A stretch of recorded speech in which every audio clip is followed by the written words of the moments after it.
En fait, je me tiens bien parce que si je m'étais mal tenu la dernière fois, j'attrapais Guéridon par le col et je mettais 2 tapes dans la gueule. Et je le voyais faire caca sous lui, parce que ça m'est déjà arrivé, moi, d'attraper des mecs par le col de ce système-là. Donc, Billy. Je l'ai attrapé, j'ai mis 2 baffes dans la gueule, il a pété. J'ai entendu faire prout. C'est-à-dire qu'il faisait, quand il a la trouille, il aurait pu faire caca. 01 34 12 22, bonsoir, et après on te laisse la parole Marie-Laure, parce qu'apparemment c'est difficile de trouver des intervenants en même temps que toi. Bonsoir. Bonsoir Jean-Claude. Oui, Jean-Claude. Bonsoir Marie-Laure. Oui, c'est Marie-Laure, oui. Bonsoir. Moi je voulais parler de la rentrée radio. Puisque moi j'étais et encore un peu, mais de moins en moins, j'étais un grand auditeur de WeFM. Qui est une radio rock, enfin je pense que tu connais Guéridon. Oui, oui. Voilà, je suis aussi auditeur de Nova. Guéridon, c'est sérieux. Oui, oui. Bah oui, je connais WeFM, moi je la connais surtout parce que c'est cette radio qui a vu naître KDO. Non, ça m'interpelle quelque part.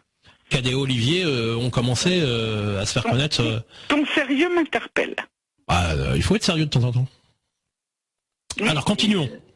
Et il y a un nouveau morning cette saison, le matin, que j'ai pas écouté. Je sais que l'an dernier, il y avait Arnold, que j'aimais beaucoup, qui était un animateur qui avait beaucoup de talent. Et là, il y a maintenant un nouveau morning, je sais pas du tout ce qu'il donne, j'ai aucune idée. Ah bah c'est intéressant de nous parler des choses que t'as pas écoutées. Je sais justement, mais moi je voulais justement parler de l'an dernier un petit peu. Alors moi je voulais parler de ma rentrée radio. Alors je sais que sur cette radio il y a un morning, mais je l'ai pas encore écouté, donc je peux pas vous en parler. Là c'est c'est de l'info. Hein. Justement. Alors parle-nous des choses que t'as entendues au moins. Justement, oui. Bah j'écoute l'après-midi et je remarque de plus en plus que j'écoute Nova et FIP. Nova et aujourd'hui. Et FIP. Et FIP, France Inter Paris. Oui, voilà, France Inter Paris. C'est ça. Ah, je sais pas, c'est ça. C'est ça. Et tout simplement parce que les musiques qui passent à l'antenne sur WeFM, je trouve, sont de moins en moins axées dans la bonne période, c'est-à-dire la période 63-73, l'époque où il y avait vraiment, c'est vraiment du classique rock, voilà. Et que Nova, par exemple, ou FIP même reprennent justement beaucoup plus cette période musicale que ne le faisait WeFM à l'époque. C'est ça. Alors on peut penser qu'une radio, si elle décide de changer un peu sa ligne éditoriale, c'est qu'elle le fait pas par hasard. C'est peut-être qu'elle a envie soit de viser un autre public, d'évoluer et de pas stagner. Peut-être que les audiences stagnaient, qu'on avait envie de proposer un petit peu autre chose, d'avancer dans le temps, de pas rester stagné dans des époques bien précises, non ?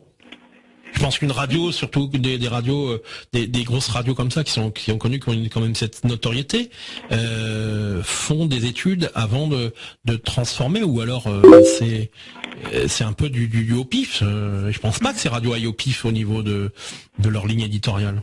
Non, ils font pas ça au pif, je pense, mais je trouve quand même ça dommage qu'une radio qui s'était inscrite dans le rock véritable et dans le classique rock tourne d'un seul coup à de la pop plus molle.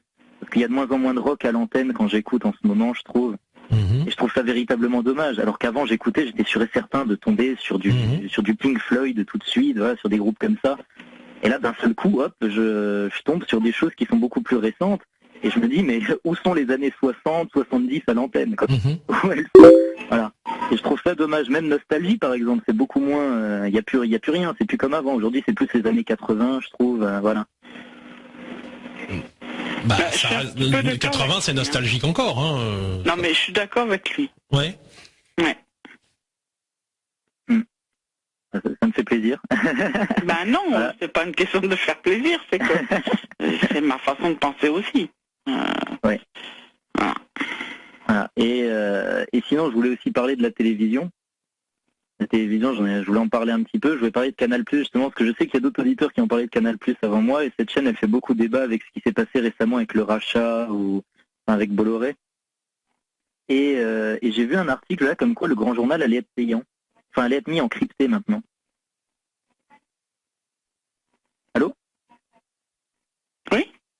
Oui, les guignols sont prévus, quand ils redémarreront, de passer vers 20h50, en crypté. Non, le Grand Journal aussi. Ah bon ?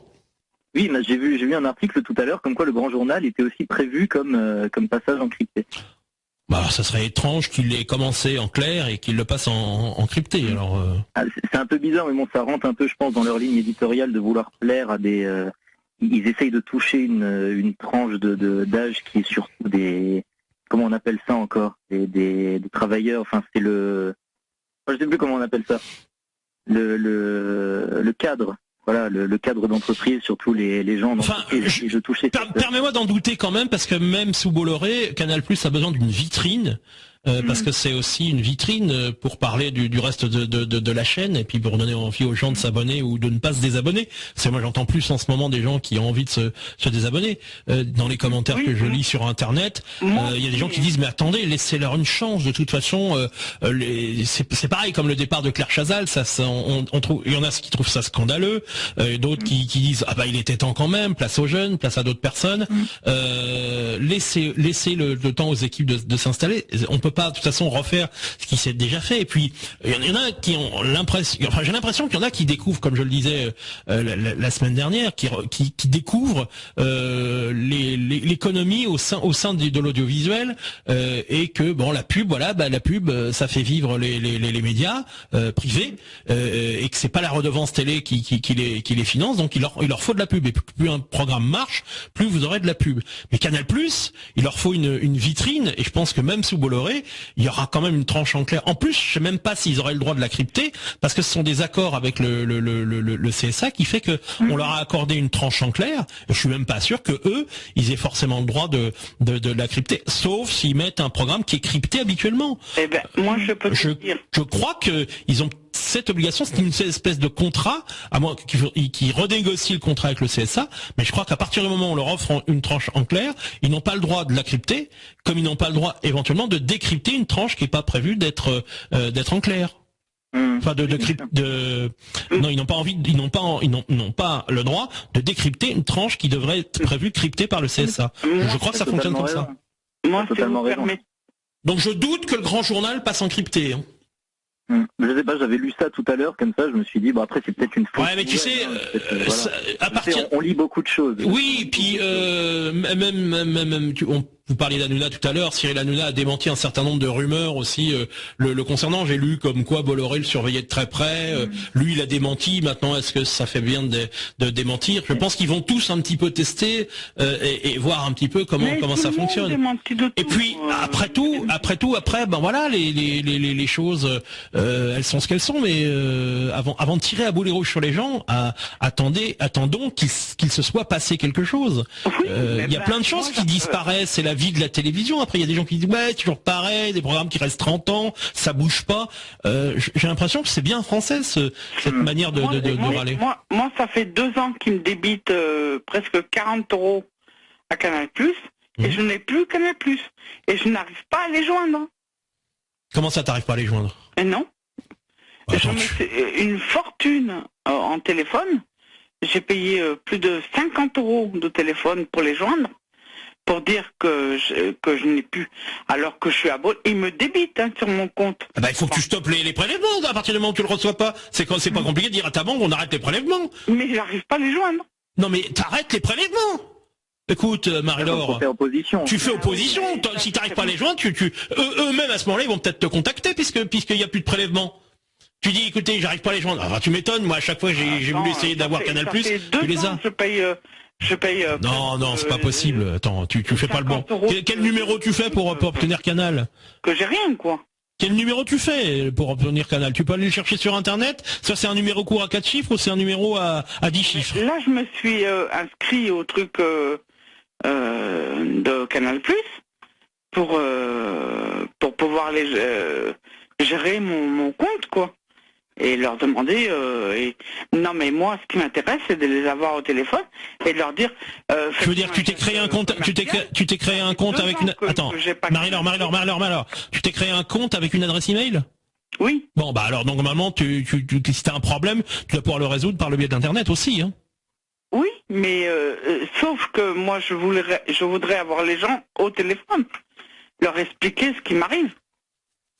Ben moi je ne comprends pas, franchement je ne comprends pas que tu n'arrives pas à les avoir. Hein. Oh non. Parce que franchement ils sont accessibles. C'est bizarre, c'est bizarre. Non, je t'assure que j'arrive pas. Bon bref, on n'est pas là pour faire le service après-vente de Canal+. On va accueillir Gérard au 01 34 12 22 avec nous. Bonsoir Gérard. Bonjour Guéridon, merci d'être là où tu es, c'est-à-dire dans les studios d'IDFM. Bonjour à tous, bonjour Marie-Laure, et puis quel est l'autre Bonsoir. Jean-Claude. Jean-Claude, bonjour Jean-Claude. Je voulais commencer cette nuit par une supplique, le fait de ne pas être ce qu'on appelle le miroir des médias. Vous avez tous des médias à votre disposition. IDFM en est un.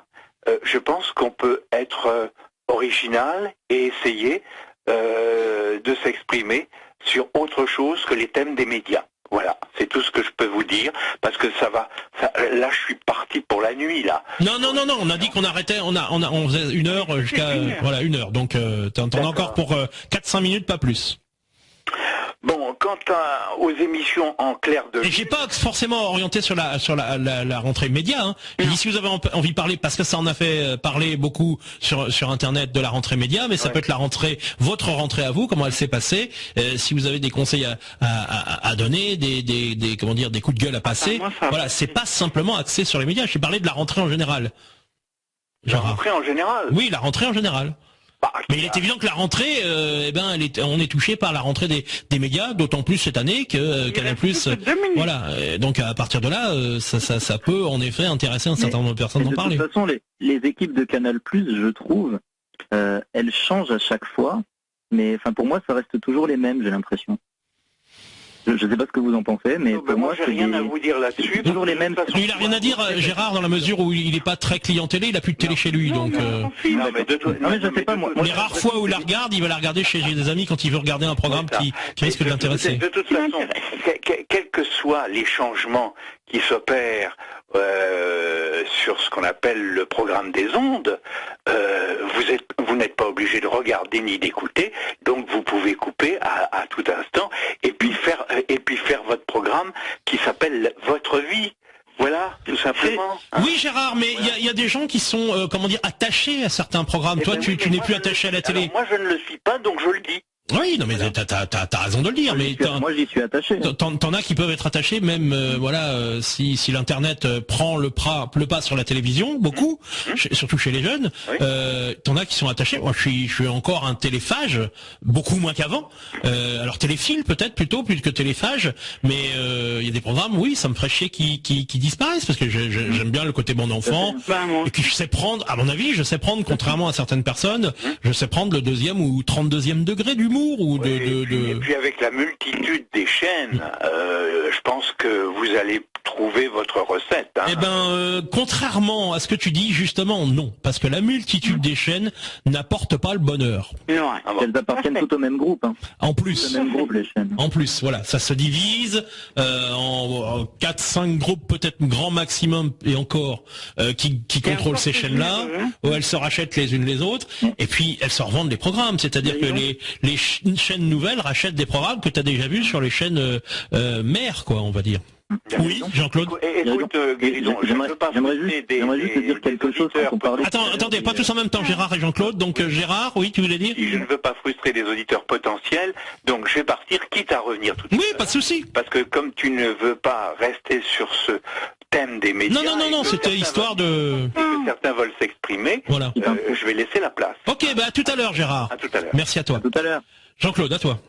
Oui, donc moi je disais justement que je voulais parler des équipes justement de Canal+ qui changeaient à chaque fois. On parle du mercato beaucoup, du mercato télé, ça change comme ça à chaque fois. Et top, il est 1 heure. Hein. Oui, bon, on va prendre les derniers intervenants. Donc moi je trouve qu'il y a quelque chose qui ne change pas, c'est que à chaque fois les animateurs de Canal+, quand je les vois, ils ont une grosse tête avec un tout petit corps. Voilà, c'est des Untermensch un petit peu, je trouve. Une grosse tête avec un tout petit corps. Oui, ils ont une grosse tête avec un petit corps, je trouve. Ils sont, c'est des Untermensch, quoi. C'est des, voilà. Je ne sais pas ce que c'est que les Untermensch. Non, moi non plus. Voilà, bah en fait, c'est le genre de personnes, quoi. On les prend dans le carré VIP, on leur fout 2 claques dans la gueule, ils font prout. Voilà, c'est ça. Oh là là là là là là là là. Bah merci. Hein. Oh là là là là là.